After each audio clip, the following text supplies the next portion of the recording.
नमस्कार, देख रहे हैं आप, मैं हूं आपके साथ नेहा दुबे। चीन ने अपने विंटर ओलंपिक खेलों की आड़ में भारत के गलवान घाटी के जख्म को एक बार फिर से कुरेदा है। चीन की इस हरकत की अमेरिका की तरफ से कड़ी निंदा की गई है। भारत और चीन के बीच गलवान घाटी की झड़प में घायल हुए एक चीनी सैन्य अधिकारी को चीन ने विंटर ओलंपिक की मशाल थमाने का फैसला किया और ऐसे में आपको बता दें कि अमेरिका की तरफ से इसे एक शर्मनाक कदम बताया गया। अमेरिका की विदेश संबंधों की कमेटी में शामिल एक वरिष्ठ सांसद ने विंटर ओलंपिक की मशाल को गलवान घाटी की झड़प में घायल हुए चीनी सैन्य अधिकारी के हाथ में देने को शर्मनाक बताया। अमेरिकी संसद के विदेश संबंधों की कमेटी में शामिल वरिष्ठ नेता जिम रिश ने कहा कि यह शर्मनाक है कि बीजिंग में 2022 के ओलंपिक की मशाल उठाने के लिए एक ऐसे व्यक्ति को चुना जो 2022 में भारत पर हुए हमले में शामिल था और जो उइगर मुसलमानों के नरसंहार में शामिल है। जिम रिश ने कहा है कि अमेरिका उइगर स्वतंत्रता और भारत की संप्रभुता को समर्थन देना जारी रखेगा। स्थानीय मीडिया के अनुसार भारतीय सैनिकों के साथ 2020 में गलवान घाटी की झड़प में घायल हुए चीन सैनिकों में शामिल एक रेजिमेंटल कमांडर को बीजिंग में हो रहे खेलों में मशाल थमाने का गौरव मिला है। दरअसल आपको बता दें कि ऐसे में बताया जा रहा है कि चीन के मामलों पर नजर रखने वाले विशेषज्ञों का कहना है कि चीन का ये कदम चीन के विंटर ओलंपिक के राजनीतिकरण की ओर इशारा करता है। बीजिंग शीतकालीन ओलंपिक के पारंपरिक मशाल रिले में हिस्सा लेने वाला पीपल लिबरेशन आर्मी का रेजिमेंट कमांडर क्यूई फेआबो गलवान घाटी में हुए संघर्ष में शामिल था। चीनी सरकार मीडिया ग्लोबल टाइम्स के मुताबिक रेजिमेंट कमांडर को एक हीरो के रूप में 1200 मशाल धारकों के बीच शामिल किया गया। क्यूई फेआबो गलवान संघर्ष में जख्मी हो गया था, उसे सिर में चोट लगी थी। बता दें कि दिसंबर में क्यूई फेआबो चीन के एक टीवी चैनल पर दिखाई दिया था, जिसमें बताया जा रहा है कि वह युद्ध के मैदान में लौटने और फिर से लड़ने के लिए तैयार है। जून 2020 में गलवान घाटी में हिंसक झड़प के बाद भारत और चीन के बीच करीब 50,000 सैनिक सीमा पर तैनात आमने सामने थे। बताया भी जाता है कि दोनों देशों के बीच कई दौर की सैन्य और कूटनीतिक वार्ता भी हो चुकी है, लेकिन सभी बेनतीजा रही। इस बीच ऑस्ट्रेलिया के एक अखबार में दावा किया गया है कि चीन को गलवान घाटी में 2020 में भारत के साथ हुई झड़प में उससे कहीं ज्यादा नुकसान हुआ था जितना कि उसने बताया है। साथ ही आपको बता दें कि कई चीनी सैनिक तेज धारा वाली नदी पार करते हुए अंधेरे में डूब गए थे। द क्लैक्सन की खबर के अनुसार बताया जा रहा है कि शोधकर्ताओं और चीन के ब्लॉगरों का हवाला दिया गया है। इसमें कहा गया है कि सुरक्षा कारणों से उन्होंने अपना नाम उजागर नहीं किया, लेकिन उन्होंने जो पता लगाया उससे गलवान की घटना पर पर्याप्त रोशनी पड़ती हुई प्रतीत हुई है। साथ ही साथ खबर ये भी आई है कि चीन को हुए नुकसान के दावे नए नहीं हैं, लेकिन सोशल मीडिया शोधकर्ताओं के एक समूह द्वारा दिए गए साक्ष्यों से जिन पर द क्लैक्सन की खबर आधारित है, ऐसे प्रतीत होता है कि चीन को हुआ नुकसान बीजिंग द्वारा बताए गए 4 सैनिकों से कहीं ज्यादा था। खबर में कहा गया है कि इससे यह भी पता चलता है कि बीजिंग उस झड़प के बारे में चर्चा नहीं करने के लिए किस हद तक जा सकता है। ऑस्ट्रेलियाई अखबार ने सोशल मीडिया रिसर्च के हवाले से इन्वेस्टिगेटिव रिपोर्ट छापी है। इस रिसर्च के दौरान चाइनीज वेबसाइट और सोशल मीडिया अकाउंट्स के साथ साथ दर्जनों ब्लॉग्स और हैंडल्स की जानकारी और जांच पड़ताल की गई है। दरअसल बताया भी जाता है कि चीन की सरकार ने ये अब तक यही दावा किया है कि इस झड़प में उनके केवल 4 सिपाही मारे गए, लेकिन द क्लैक्सन की रिपोर्ट के मुताबिक आधी रात को गलवान में नदी की धारा में पीएलए के कम से कम 38 सैनिक डूब गए। डूबने वाले में आपको बता दें कि जूनियर सार्जेंट वांग झुनोन भी था और जिसकी मौत को चीन की सरकार ने कबूल किया था। गलवान घाटी में चीनी सैनिकों के साथ 15 जून 2020 को भीषण झड़प हुई थी और ऐसे में 20 भारतीय सैनिक शहीद हो गए थे, जिसके बाद पूर्वी लद्दाख में संघर्ष के बिंदुओं पर दोनों सेनाओं ने बल और भारी हथियार तैनात किए थे। चीन ने फरवरी 2021 में आधिकारिक तौर पर स्वीकार किया था कि भारतीय सेना के साथ संघर्ष में 4 चीनी सैनिक अधिकारी और जवान मारे गए थे। दरअसल ये माना जाता है कि मरने वाले चीनी सैनिकों की संख्या अधिक थी। दिल्ली के राष्ट्रीय युद्ध स्मारक पर गलवान में शहीद हुए 20 सैन्य कर्मियों के नाम अंकित किए गए हैं।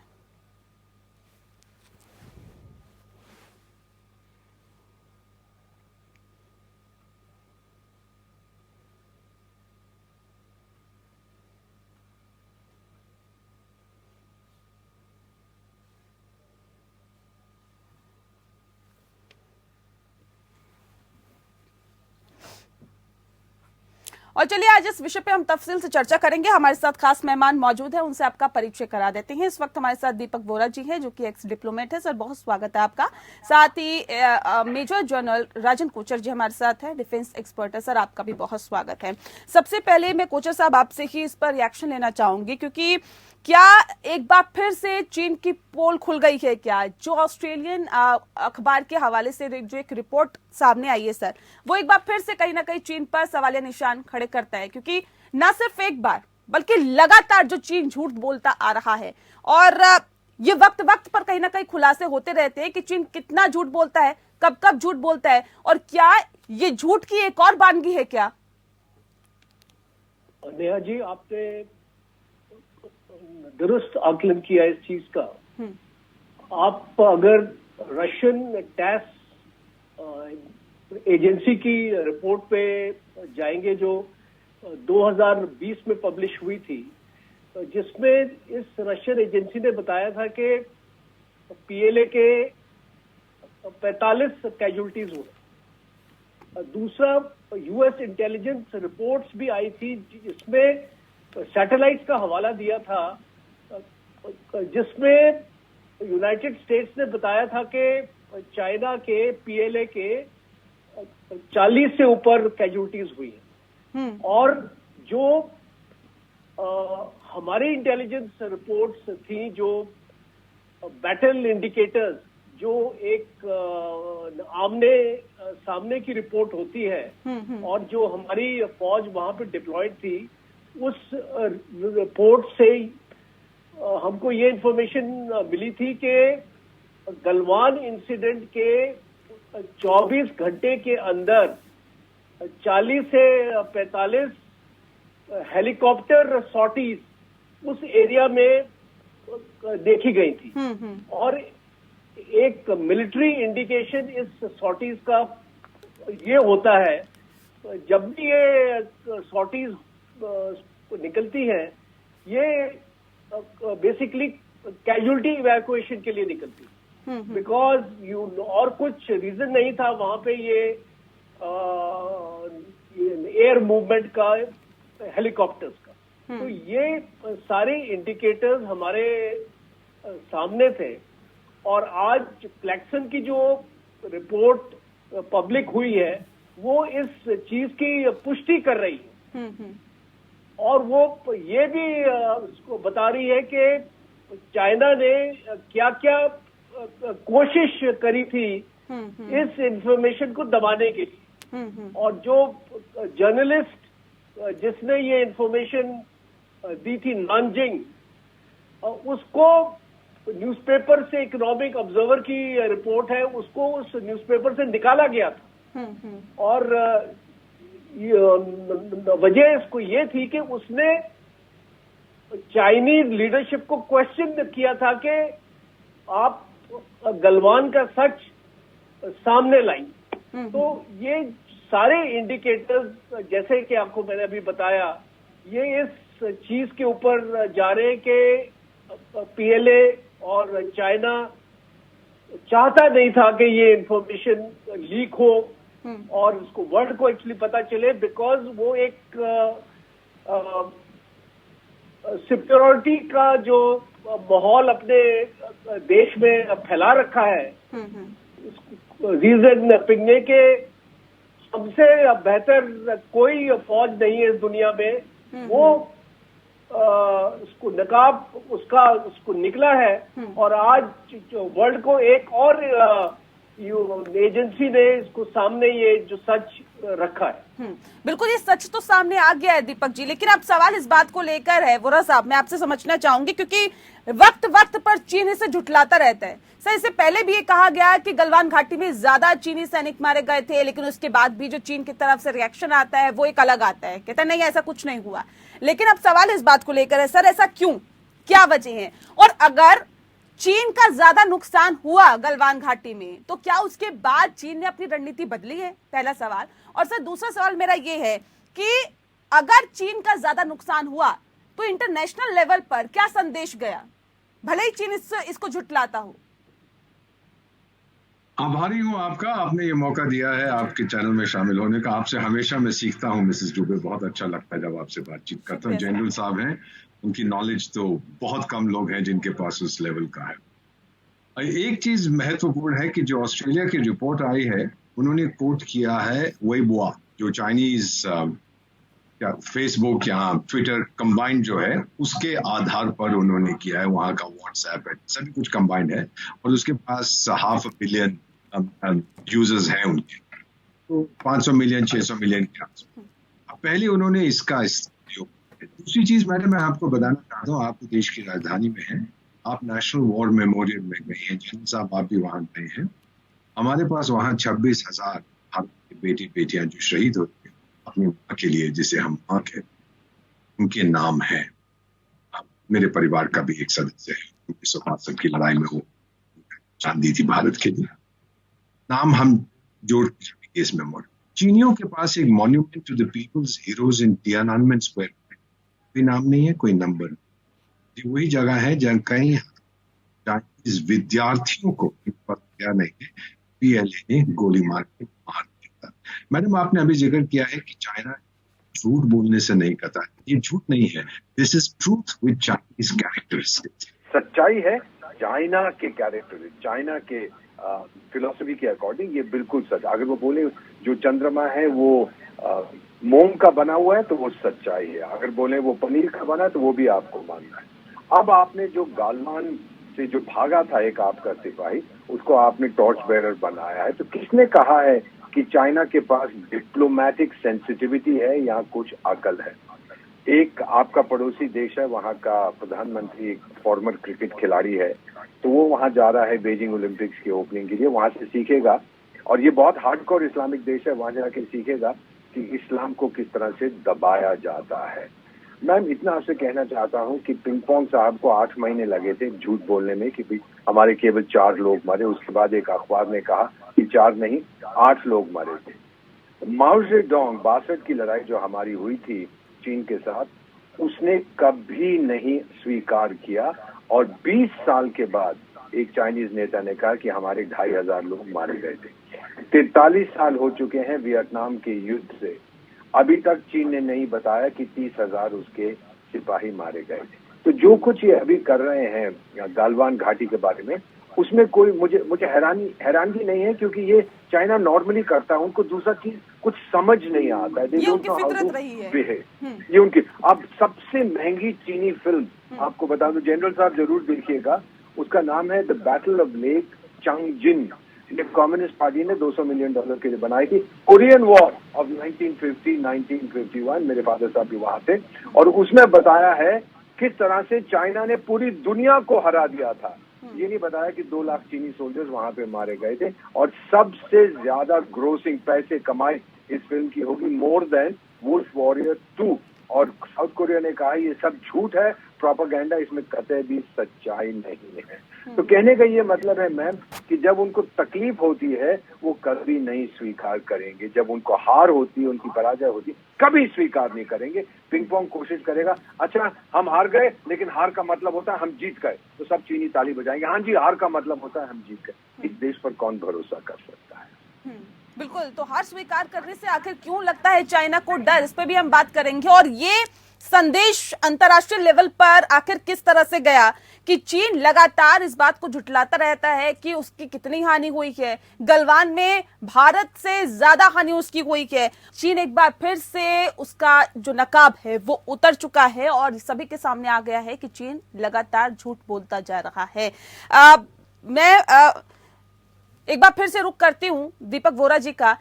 दीपक जी, जल्दी से छोटा सा जवाब दीजिएगा सर कि आखिर ये संदेश क्या गया इंटरनेशनल लेवल पर, क्या संदेश गया? चीन भले ही अपनी बात से मुकरता हो, झुठलाता हो कि बाकी सब लोग झूठ बोल रहे हैं, सिर्फ वही सच बोल रहा है, लेकिन सर ये क्या संदेश गया इंटरनेशनल लेवल पर कि आप आए भी और मार भी खा के गए, आपका नुकसान भी ज्यादा हुआ? संदेश यही है कि चीन पे भरोसा नहीं किया जा सकता। संक्षिप्त रूप में यही मैं आपसे कहना चाहता हूँ।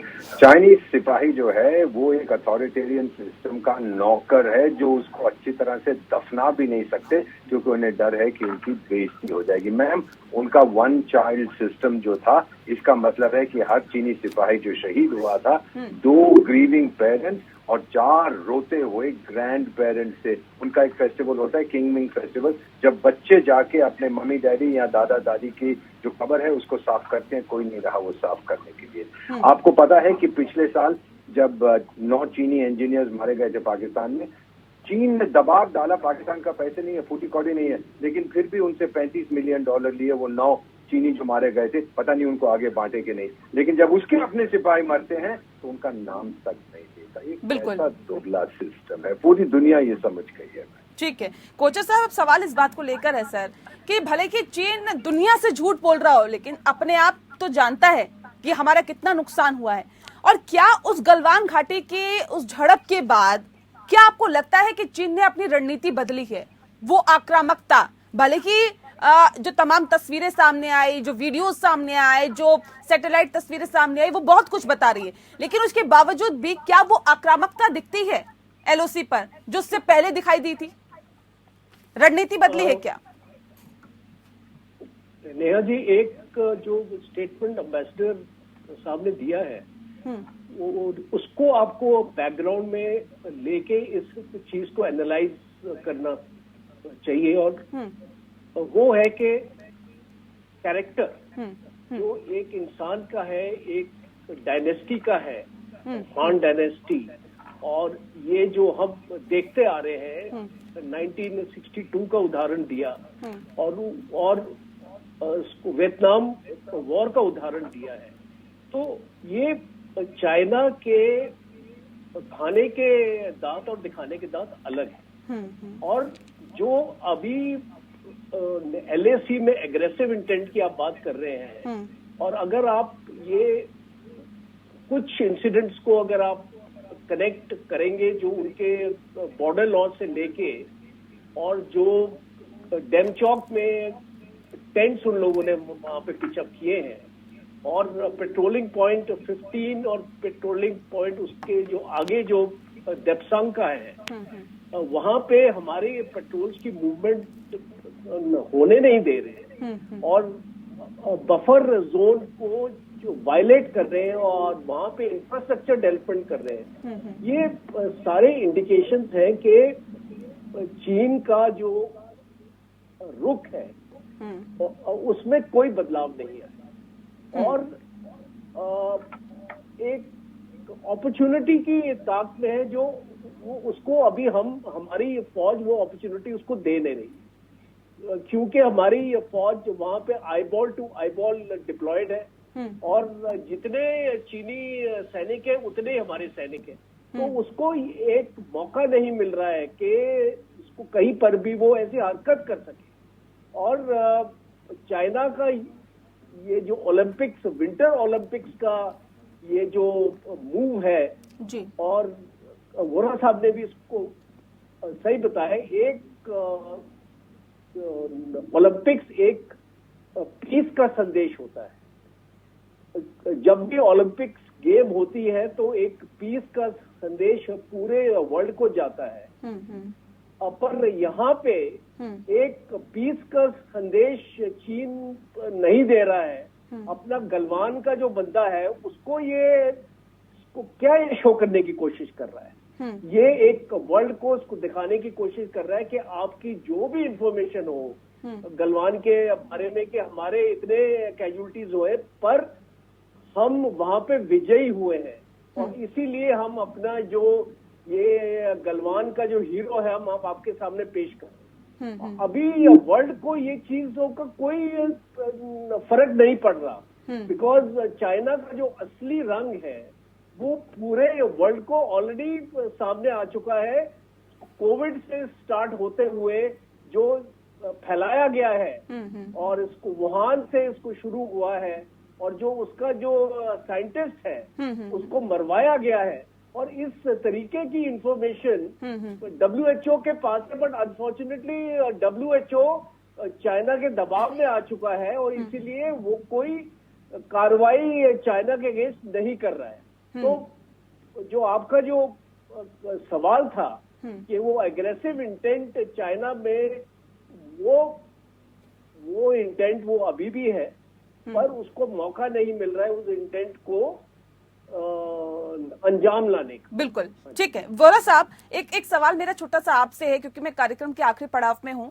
सर, जिस बात का जिक्र भी कोचर जी कर रहे थे कि भले ही एक ये शो करने की, एक संदेश देने की कोशिश की जा रही हो चीन की तरफ से, मशाल देकर उस भागे हुए शख्स को, उस भागे हुए सैनिक को, कि देखिए गलवान में हम जीत गए थे, और उसी की ये उदाहरण है, उसी की एक मिसाल है, और उसी जीत का हम जश्न मना रहे हैं, या जो भी वो संदेश देने की कोशिश कर रहा हो। लेकिन अंतर्राष्ट्रीय लेवल पर क्या जो देश है वो नहीं जानते कि चीन की फितरत क्या है? अमेरिका ने तो इसकी कड़ी निंदा की है। मैं आपको कुछ बता देता हूँ मैम, अक्सर मैं इसकी बात नहीं करता, लेकिन जनरल साहब यहाँ पर हैं, मेरे कुछ दोस्त हैं जो अमेरिका में रहते हैं, जो पाकिस्तान से हैं, कभी कभी मिलते हैं हम लोग कॉन्फ्रेंसेस में। एक चीज उन्होंने मुझसे कही थी जनरल साहब, which was very very significant. हमसे कहा कि चीन से, अपनी लीडरशिप से कहो कि चीन से हमें बचा रहे। ये पाकिस्तानी लोग हमको कह रहे हैं कि चीन से पाकिस्तान को बचाए, वो भी भरोसा नहीं करते। मेरे हाथ में इस समय मैम एक किताब है, इसका नाम है culture matters, how values shape human progress. 20 साल पहले ये किताब छपी थी। इसको एडिट किया है लॉरेंस हैरिसन और सैमुअल हंटिंगटन ने। मैं दोबारा पढ़ रहा हूँ, कई बार पढ़ चुका हूँ। उसमें एक सेंटेंस बहुत महत्वपूर्ण है, चाइना कभी भी ग्लोबल लीडर नहीं बनेगा because China does not know the meaning of truth. ये सेंटेंस मैंने नहीं है, इन्होंने कहा है कि चाइना सच्चाई का मतलब नहीं जानता तो कभी भी ग्लोबल लीडर नहीं बन पाएगा। बिल्कुल, सच्चाई का मतलब भी नहीं जानता और सामना करना भी नहीं चाहता है। बहरहाल बहुत शुक्रिया सर आप दोनों मेहमानों का हमारे साथ इस खास चर्चा में शामिल होने के लिए। इसी के साथ मुद्दा में इतना ही। नमस्कार।